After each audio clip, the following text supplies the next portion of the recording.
Time value of money में हम लोग कहा कि जिसकी वैल्यू है प्रेजेंट की वैल्यू ज़्यादा वर्थ ज़्यादा है फ्यूचर की वैल्यू से। तो फिर जो मनी डिक्लाइन कर रही है फ्यूचर में उसके पीछे रीजंस क्या है। The value of money declines due to combined effect of the followings. वो क्या कौन कौन से इफेक्ट हैं जिसकी वजह से जो प्रेजेंट वैल्यू वो इंक्रीज है और लेकिन फ्यूचर की वैल्यू जो डिक्रीज़ कर जाएगी। सबसे पहला जो इम्पैक्ट है वो है इन्फ्लेशन। इन्फ्लेशन क्या है। सबसे पहले तो इन्फ्लेशन को हर चीज़ का जो आप लोग वर्ड्स यूज़ कर रहे हैं टर्म्स यूज़ कर रहे हैं इन टर्म्स की आपके पास क्लियर डेफिनेशन होनी चाहिए। उसके बाद आप लोग किसी भी चीज़ को समझ सकते हैं। तो ये जो इन्फ्लेशन है इकोनॉमिक टर्म है। इन्फ्लेशन का मतलब है too much money chasing too few goods. मतलब पैसा बहुत ज़्यादा और चीज़ें बहुत कम है। तो जब क्वांटिटी पैसे की ज़्यादा होगी और हमारे पास वही क्वांटिटी जो गुड्स की है वो कम होगी तो हमें क्या करेंगे हम ज़्यादा पेमेंट करनी पड़ेगी वो कम चीज़ें ख़रीदने के लिए। तो ये जो रीज़न बनती है इन्फ्लेशन की। तो इससे हमारी क्या होती है मनी की वर्थ फ्यूचर में डिक्रीज़ कर जाती है क्योंकि हमारी पॉपुलेशन इंक्रीज़ कर जाती है डिमांड हमारी ज़्यादा हो जाती है। लेकिन इसके मुकाबले में हमारी जो चीज़ों की प्रोडक्शन कैपेसिटी वो इतनी इंक्रीज़ नहीं करती। तो जिससे इन्फ्लेशन आता है और इन्फ्लेशन से हमारी मनी की वर्थ फ्यूचर में डिक्रीज़ करती है। सेकेंड टर्म उसकी क्या है risk involve in the delayed seats of the cash of और फाइनेंशियल ट्रांजेक्शन्स।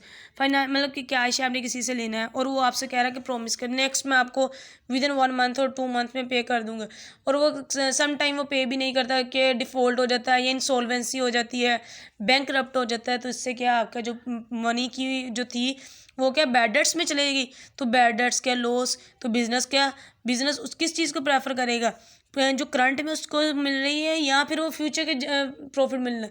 हालांकि करंट में भी उतनी अमाउंट मिलेगी और फ्यूचर में भी उतनी अमाउंट मिलेगी। तो फिर बिजनेस किस चीज़ को प्रेफर करेगा प्रेजेंट वैल्यू को। अगर उसको फ्यूचर में कोई चीज़ इन्वेस्ट करनी है या फ्यूचर में कोई चीज़ मतलब कोई इन्वेस्टमेंट करनी है तो उसके लिए कौन कौन सी टर्म्स को वो देखेगा कि फ्यूचर में मुझे अगर लेना है तो कितना मैंने अर्न करना है।